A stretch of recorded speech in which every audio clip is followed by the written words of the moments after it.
You're listening to the Perth Property Show, Australia's only weekly property podcast by West Australian experts for West Australian listeners. Catch your latest episode every Monday at 7 a.m.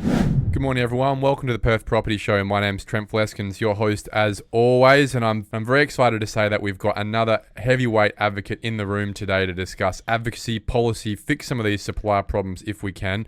It's Emily Young, Interim Executive Director of the Property Council Australia WA branch.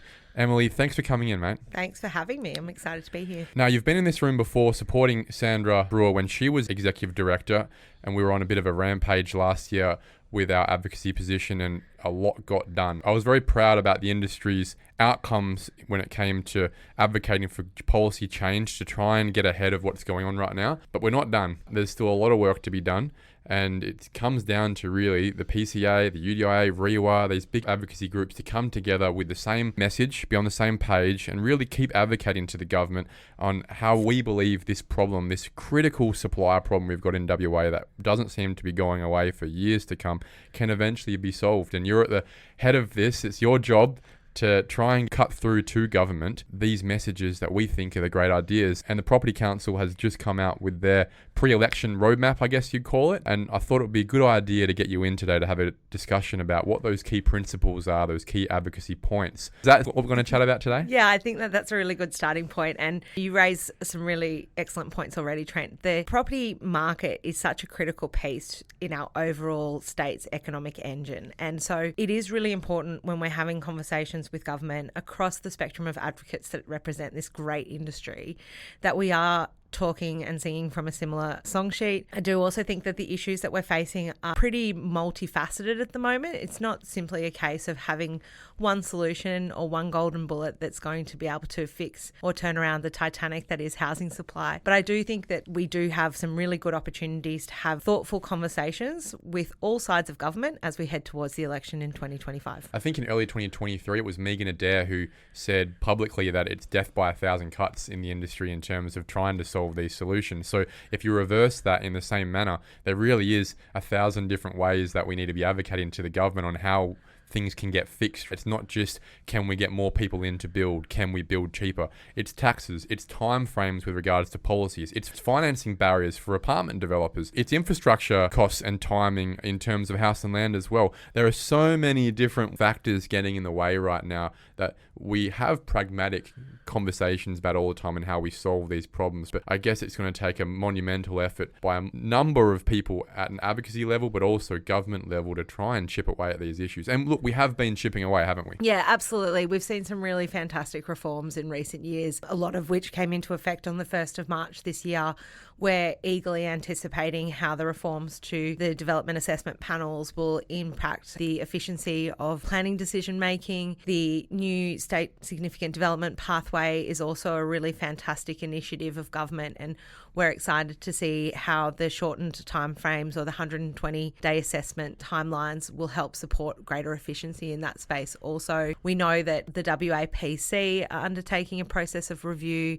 Equally, I've had lots of really good conversations with Development WA in recent weeks around looking at how that organisation functions to best deliver outcomes for WA too. So there's been some really, really positive change, and we have a planning minister who is really proactive and really open to bold and innovative solutions, and I think that that's an exciting place for us to be in right now. You talk about these organisations, and I think it's important to mention because it is going to take a team effort here. I mentioned this a couple of weeks ago with Richard Pappas, and for me, I think I called it Team WA.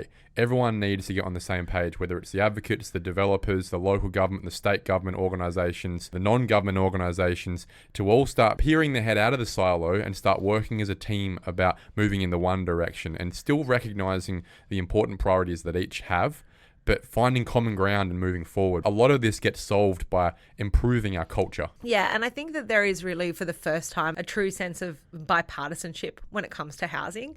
There's a recognition across the political spectrum and across the advocacy world that housing and our ability to deliver more housing over the next couple of years is going to be quite critical to our economic productivity and our future success. So that puts us in a really good position to be having robust, thoughtful conversations around what we can do next as we head towards the state election to really drive some really strong housing outcomes for WA. It is bipartisan. It has to be, because whether you're Labor or you're Liberal or you're Greens, most of us have or will have kids. And it's really about that future of that next generation, for which it's becoming very obvious that this housing supply is going to continue to push them out of the market and minimize the opportunities they have compared to the opportunities we had, or our parents, for example. It's just getting harder and harder to live that life that our parents, our grandparents tried to build for us. There's certainly a shift that we're seeing across the country and here in WA as well, where the idea that we can preserve our suburbs in amber like the mosquito in Jurassic Park and make sure that they never change is dropping away. We are more broadly accepting that our communities are changing, that the composition and the diversity of housing that we see in our communities needs to change. And a lot of that comes from that place that you spoke to exactly just there, Trent, is that we want our friends and our older relatives and our children to be able to move into a housing option in the suburbs that they have grown up in the suburbs where their communities are, and in the suburbs that they love. And 900 square metre lots everywhere in a suburb isn't going to provide that opportunity.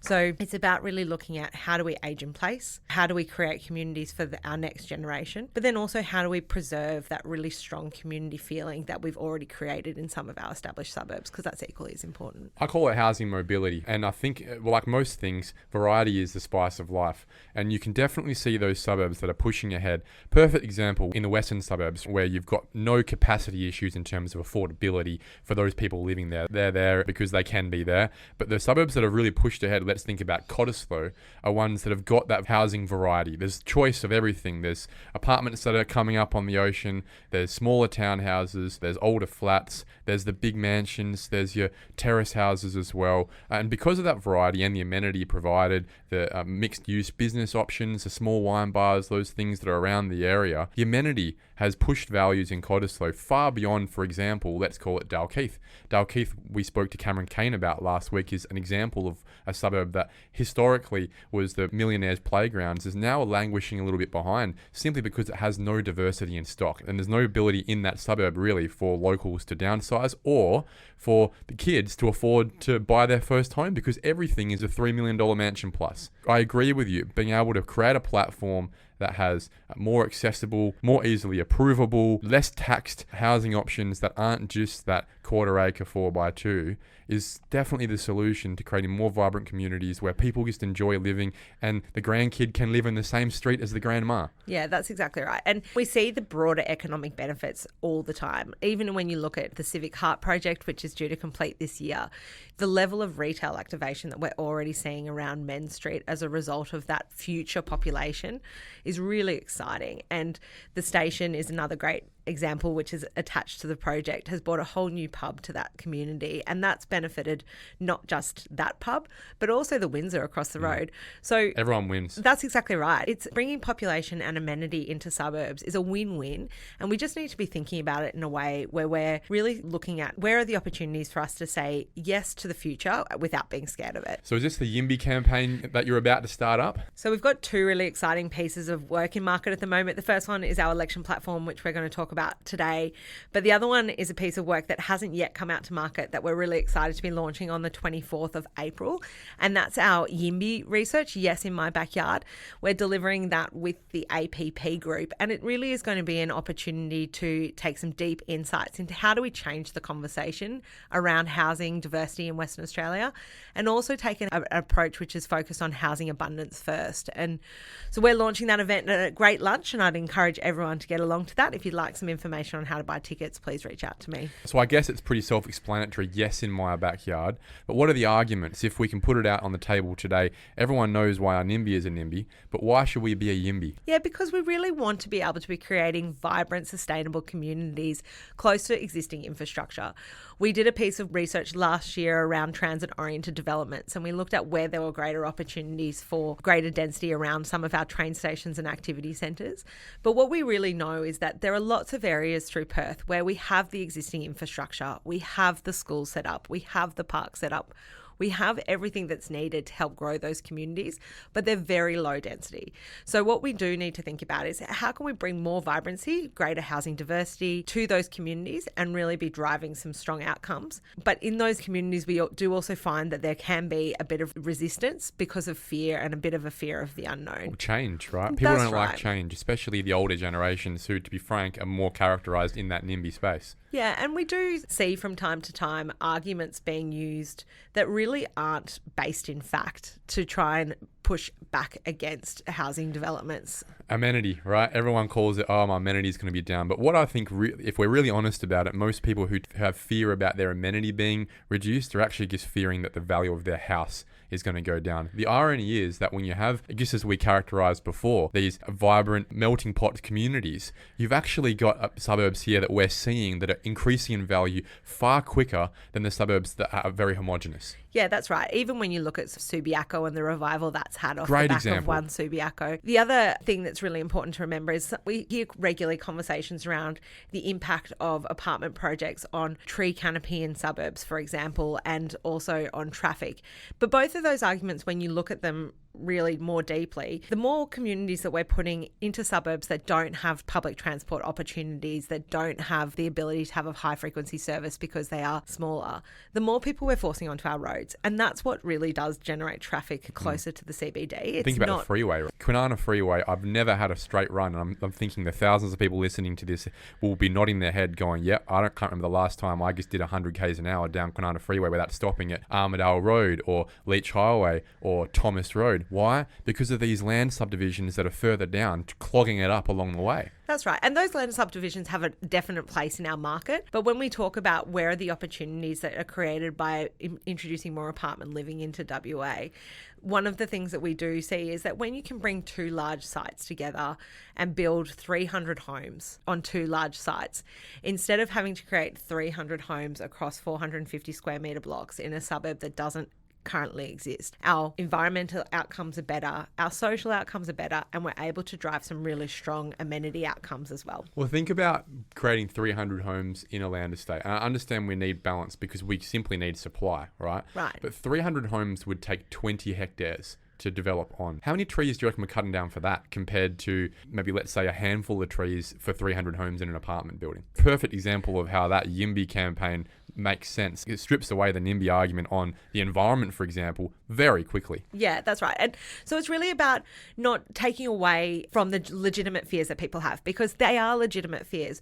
But what we really want to do is just change the conversation and be saying to people like, yes, we understand why you're concerned about that, but here's some real evidence-based thinking that says to you, there's another way we can be thinking about this. And this is really about how can we be driving some better social outcomes for everybody. Exactly. Well, good luck with the campaign. Thank you. I'm a massive YIMBY, massive fan of this. I believe that any time you had an apartment building that brought some activation to the ground floor in your local area, that's a wine bar you can go to on Thursday or Friday night. That's a gym or a coffee shop that's within walking distance, otherwise might not have been there. Suddenly, your walk score in your life is that much higher. You don't have to get in the car. You're in the place to be rather than having to drive to the place to be. And it really feeds into that strategic goal that government keep talking about, which is our walkable neighbourhoods and our livable neighbourhoods. And so if we can create more amenity within our pre-existing catchments where we do have the infrastructure capability already in place, it really is a win-win for Western Australia. Well, let's segue that idea about how we help getting apartments into Perth into one of the ideas that the PCA have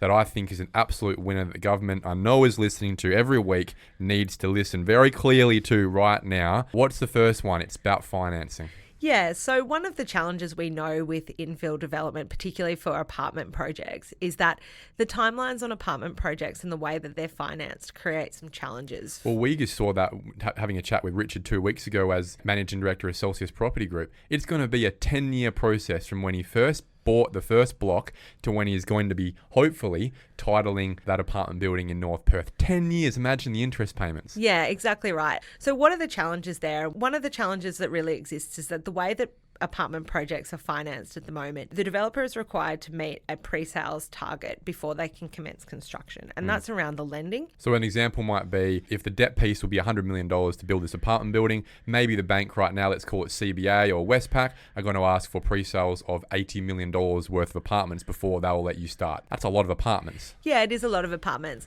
And the challenge with that is that regularly the costing and how much it's going to cost to build the project, all the feasibility, is at the point of ideating the project. So if it then takes an additional 12 months or 18 months or 2 years to achieve that pre-sale, the escalations become really problematic. So what we'd like to do is encourage an environment where government could act as the guarantor, a bit like mum and dad do in the house and land package for developers, to then underwrite the pre-sales in their finance arrangements. So they don't need pre-sales, they can get straight to site. Straight to site. And the idea here is that then the developer would be able to commence construction straight away. They'd be able to lock in the builder, lock in some of those prices, and really get projects moving in a really fast way. That doesn't actually require government to outlay any of the finance. All of no those, hand in the pocket. That's right. All of the due diligence would still sit with the banks. But what it would mean is that when the projects were getting to the point where you could see a tangible finish line, you could start selling product at a market rate. So you could factor in any of those additional cost escalations that might have occurred throughout the project. But you're also selling into the market. So you're not having to crystal ball the price. So setting it at a price that off the plan regularly looks at a little bit above market because you're anticipating that there'll be some price growth over the life cycle of the project. If you can pull that back and really be selling at a market rate, we can be delivering more affordable stock to market. Quicker. We can be delivering it quickly, and we can be locking in those builders, which we know that has been a challenge over the last couple of years. Also, when you think about the trepidation buyers have right now, why aren't they buying apartments off the plan right now? Well, because they're worried the projects aren't going to start. Exactly. So if you can see it if starting. we can see it starting, cranes in the ground, Western Australians love to see cranes in the ground. And that's why we were really pleased with the state government's decision to introduce the stamp duty concession for under construction. But this is just another thing that we can do to really supercharge the scale of delivery over the next period of time. I'm going to be clear here. We're not giving developers money. No. All we're doing is underwriting that project. The government needs to happen anyway to solve this problem. The developer's still taking the risk. The bank's still taking their risk. We're just bringing the project forward. I promise you in 2019, 2021, that there are a number of projects that were about to start that didn't start because they were sitting there waiting for pre-sales, and the cost escalation along that time sent the project broke. And now we're still waiting 4 or 5 years later for that project to start, and it's even further away from being able to start because of costs, right? If we could have started that project the day it got all its working drawings ready, those projects would have started and they would have come out the ground. Yeah, that's right. We did a piece of work going back a couple of years now where we looked at the number of projects that had gone on hold because of that exact issue, and we estimated around 20,000 apartments had gone on hold at the time. That solves our problem. It's a big gap in the market. I think it is really important for us to look at these innovative solutions, and we'll be talking with the Treasurer's Office and also the opposition about this idea as we head towards the election. Well, I would say this is a big piece. I'm excited to see what your next points are, but if there was one point, this one would be one that Treasurer Safiotti needs to look at seriously. Doesn't cost her a cent. Put some money aside in a term deposit, underwrite these projects, because if it's not going to be the developers, I wonder if it will be the government. And what's the worst case that happens here? Let's say a project does fall over. I don't expect it would, given you've just de-risked a massive part of that project. It's a half-built apartment project you're going to finish off, and you can turn it into social housing anyway.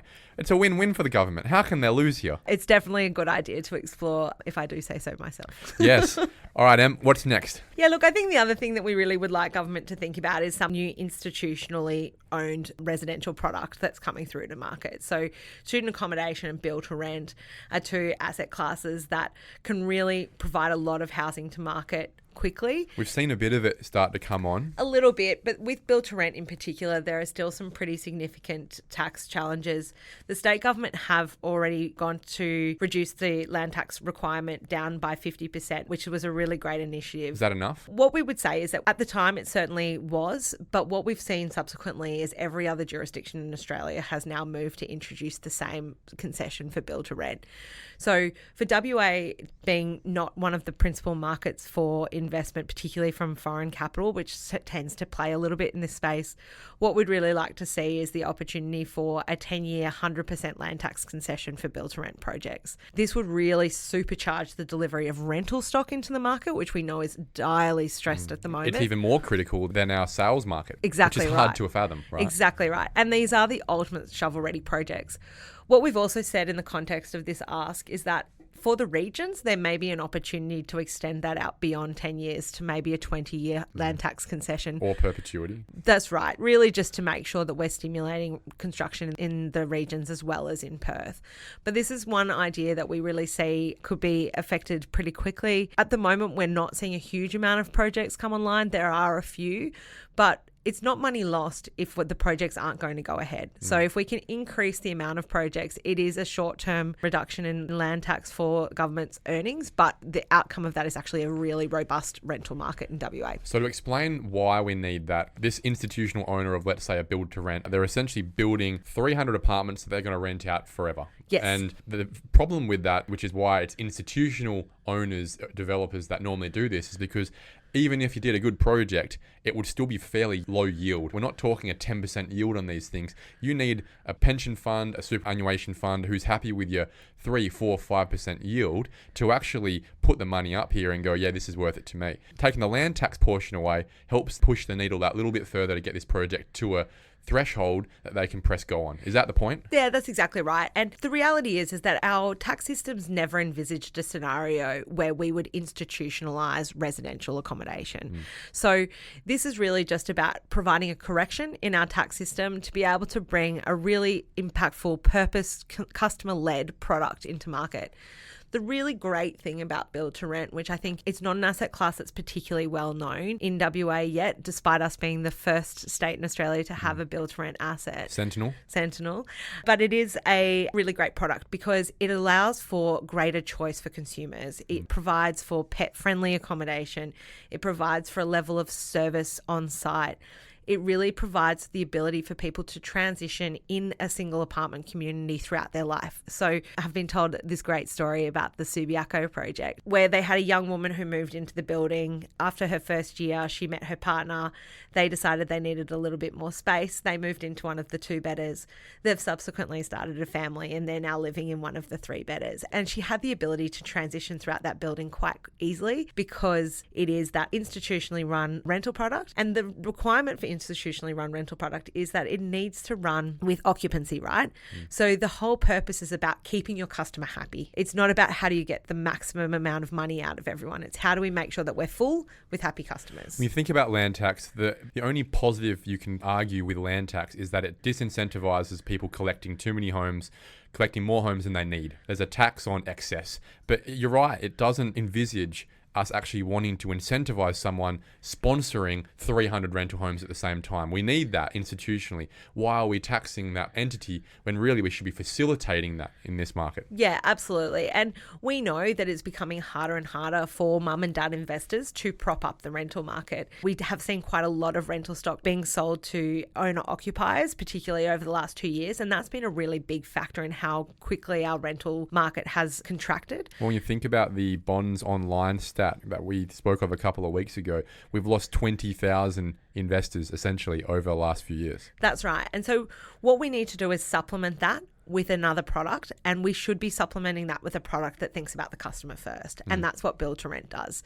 Equally, student accommodation is a really great opportunity to make sure that we're continuing to sustain our robust experience as a student city that we're building here in Perth, but in a way where students can be in a specialist accommodation that takes them out of family homes that might otherwise be share houses. It gives them an opportunity to still have that collaborative community experience. When you think they're going into the city as well, there's a couple of big ones going into the city right now. That's people we need. Foot traffic in that city, spending international money. If we don't have the accommodation ready to go for them, they're not coming to Perth. They're going to Canada, UK, Sydney. It's horse and cart here. We need to build these assets so that we can continue to be a strong education city? Yeah, absolutely. What other taxes are we looking at? You know, on this podcast, we hate stamp duty. What's going on in the stamp duty space in terms of what you're advocating for? Anything? What we'd really like to see is, with the housing supply unit coming online, for there to be a comprehensive review of property taxes across the board. So we know that taxes and charges are somewhere between 20 to 40%,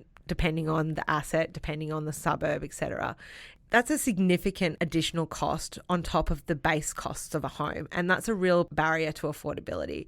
But we also understand that these taxes and charges help us provide the infrastructure that keeps our state running.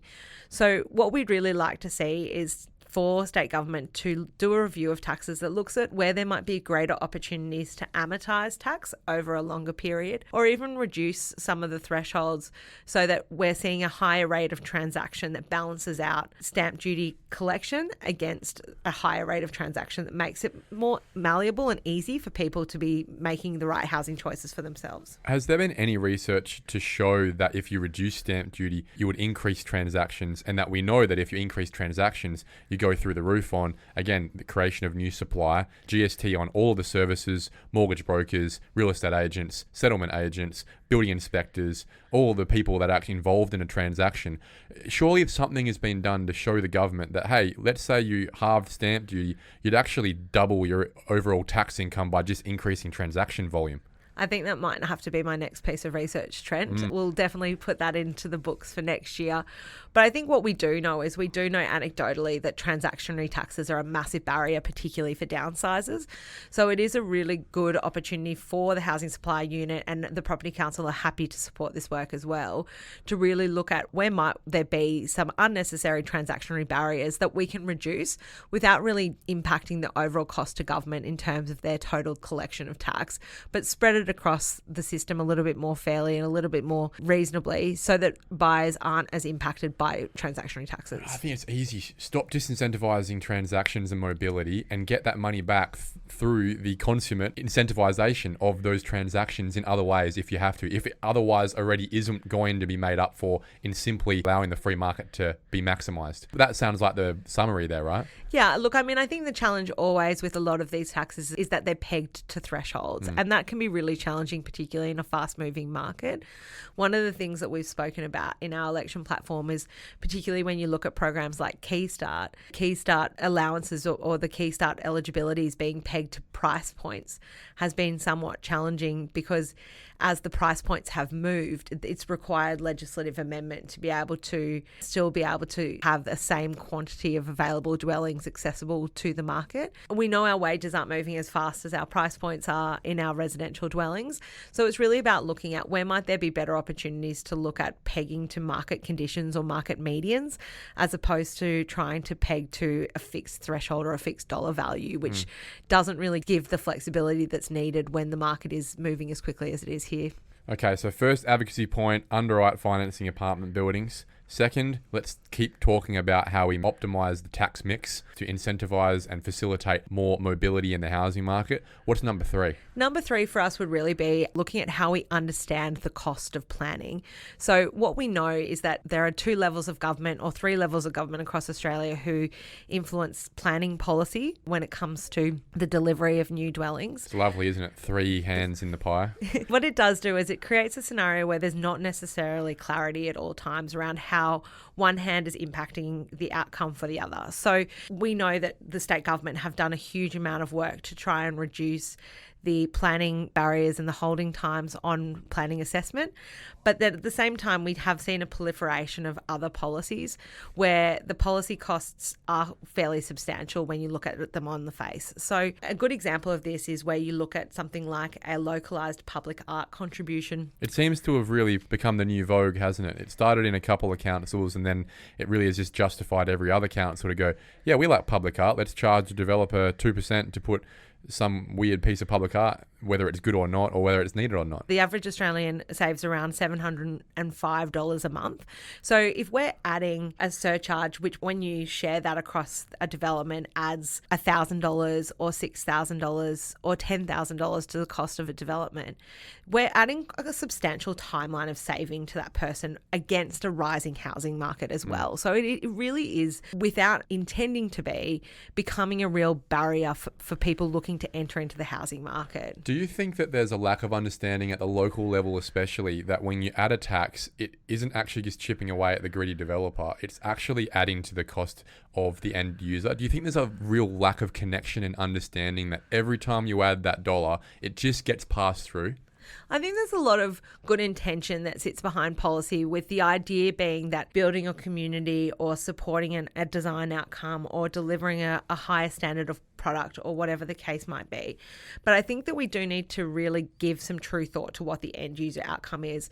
So what we've proposed is that for any policy that relates to residential development or development, that there is a rigorous cost impact statement that is undertaken in advance, so that we really truly understand the end user costs, not the developer costs.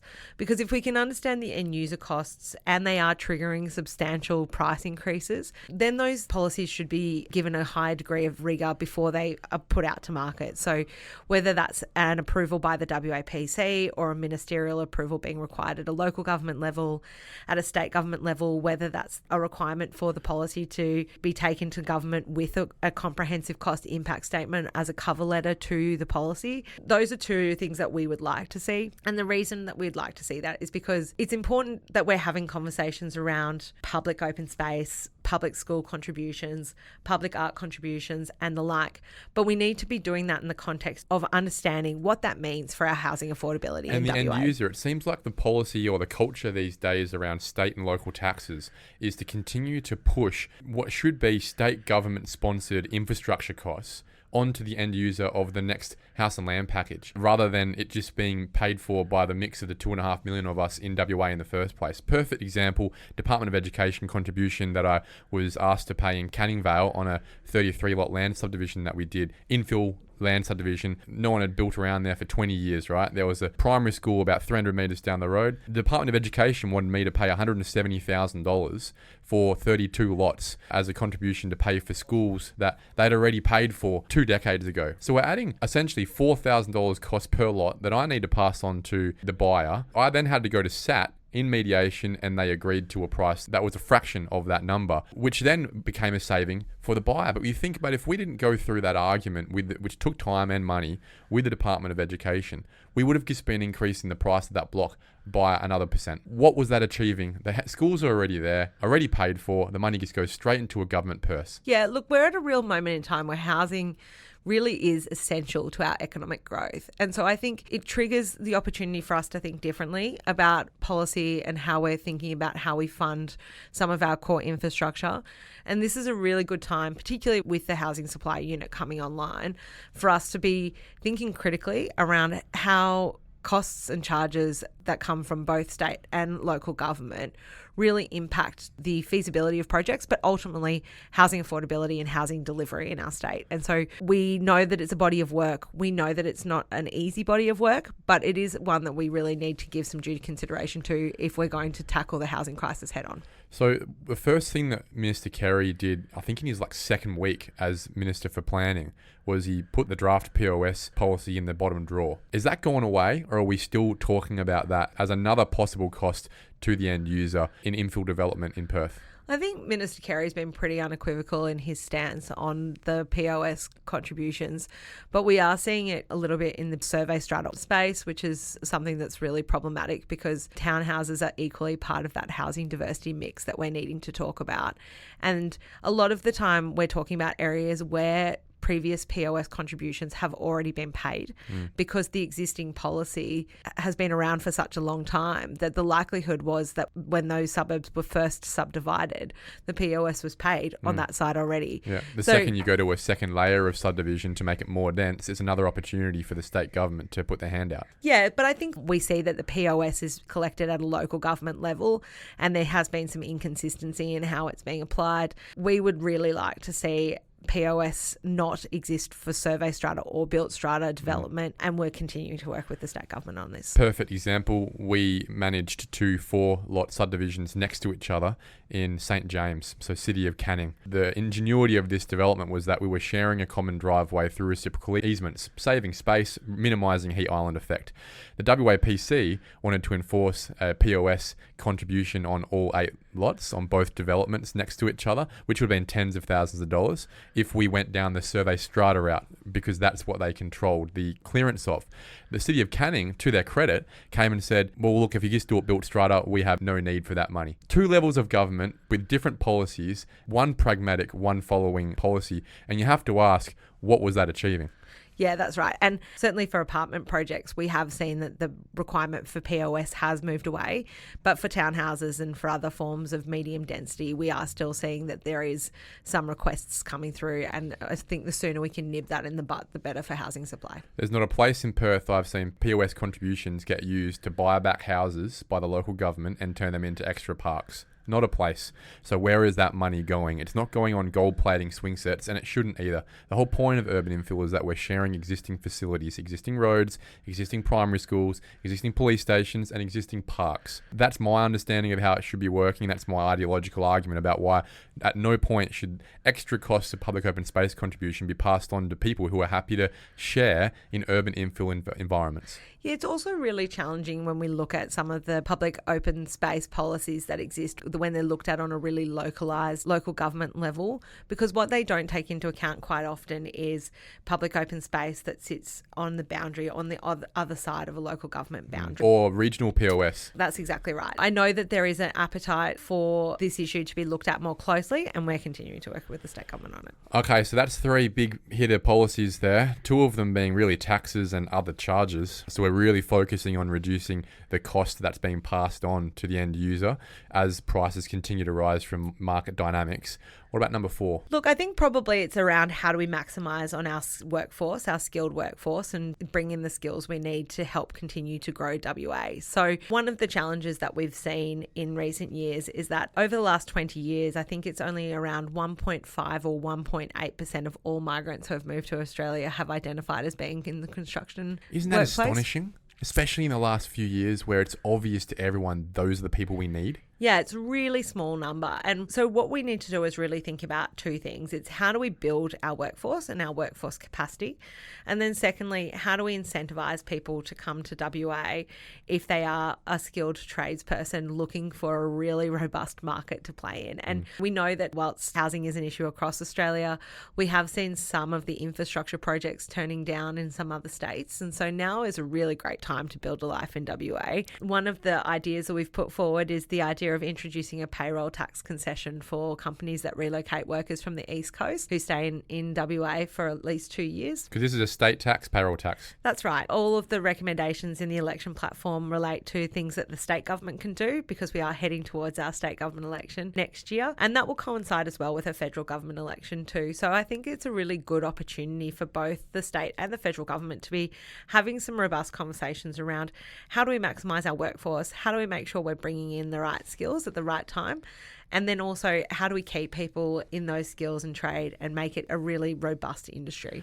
Isn't it ironic really that the problem of housing supply is being exacerbated by the high levels of immigration we have, but the solution is also in immigration. We don't have the people who are, you and I aren't picking up trowels and paintbrushes. We don't have the people in our state that can solve this problem, or we don't have enough of them. The solution is we need to bring them in from overseas or the East Coast. But the problem has been that we're certainly bringing people in, just not the right type of people to solve this problem. Yeah, and look, we have been really strategic about migration in the past. So during COVID, we really put a focus on bringing healthcare workers into the state. We've had a firm focus in recent years as well around bringing police into WA. This is a really great opportunity for us to look at where are there additional incentives for us to bring construction and tradespeople into Western Australia. One of the ideas that we proposed is for the state government to consider the opportunity to look at trade ticketing people using our trade and migration offices across the world to be able to pre-accredit tradies before they come into Australia. So when they're coming into Western Australia, they've already got their ticket to work in construction, or they've already got their electrician's certificate. They can start day one. And that means we're not losing people to other jobs that don't require a ticket because they need to be earning money straight away. The other thing that we're looking at is where are there opportunities for us to build differently and really invest in changing the way that we build in WA so that it could be a little bit. Yeah, exactly. So we know that on the East Coast, for example, we've seen some modular apartment projects that have gone up really quickly. But that at the moment in WA is quite an expensive exercise because all of the materials need to come from the East Coast. Isn't that strange? Like, we have the iron ore, we make the iron ore, we should be able to get the steel straight back from China. Why is it going to Sydney? What specific equipment here don't we have? So it's really the research and development into creating that modular asset in state. I think it's a really good opportunity for us to look, as we're building our new industries, at state government investment in R&D into modular as being a really serious opportunity for us. So is it the IP we're talking about here, the how we do it, rather than the imported goods that would come from somewhere anyway? I think it's both. I think it's really about how do we build the capacity within that prefab space, but then also building the industry, a prefabricated industry here in WA, which will really substantially reduce the costs associated with building modular. And we know there's a lot of interest and appetite from the development community to do things differently. During COVID, we saw a big move away from the old double brick favourite of WA into steel frames and wooden frames, timber frames. Exactly. This is the issue. We're a victim of our own luck in WA in that for the most part over our history, which is where the skills and IP are built, double brick has been the cheapest way to build because we have big piles of clay out on the hills ready to go.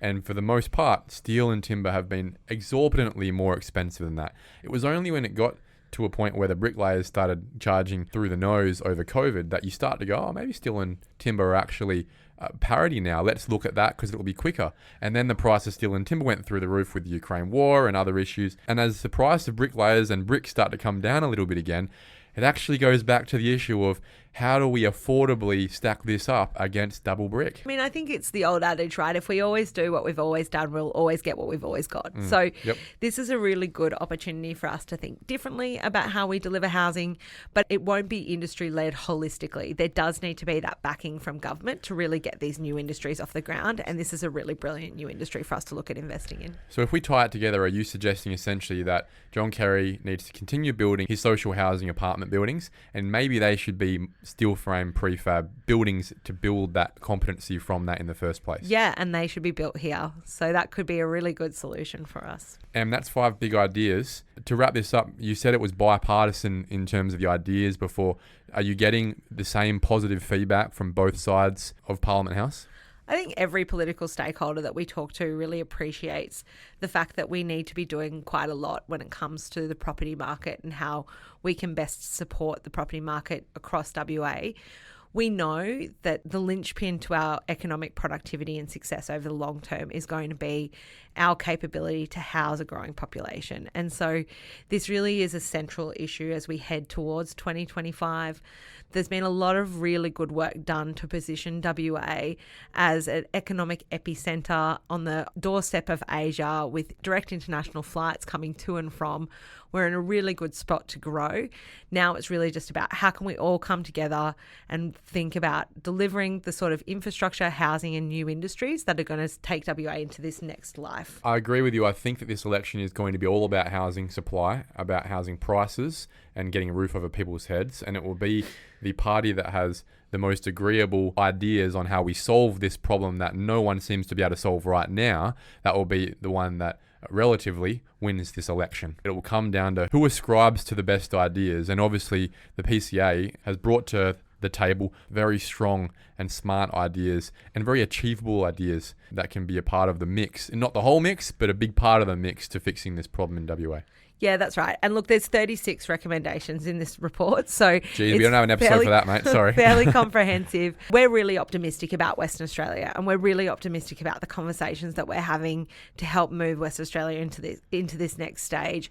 And so combined with some of these ideas and also a general community push towards saying YIMBY, let's say, I think we'll be in a pretty good trajectory. Team WA, I reckon. Team WA. Thanks, Emily. Thanks, Trent. Thank you for listening to another episode of the Perth Property Show. If you've only just joined the conversation, you can catch up by heading over to our website, perthpropertyshow.com.au, subscribing to the podcast, or joining our Facebook page. Don't forget to tune in next Monday at 7 a.m. for more expert insights, local analysis, and suburb spotlights. Happy hunting!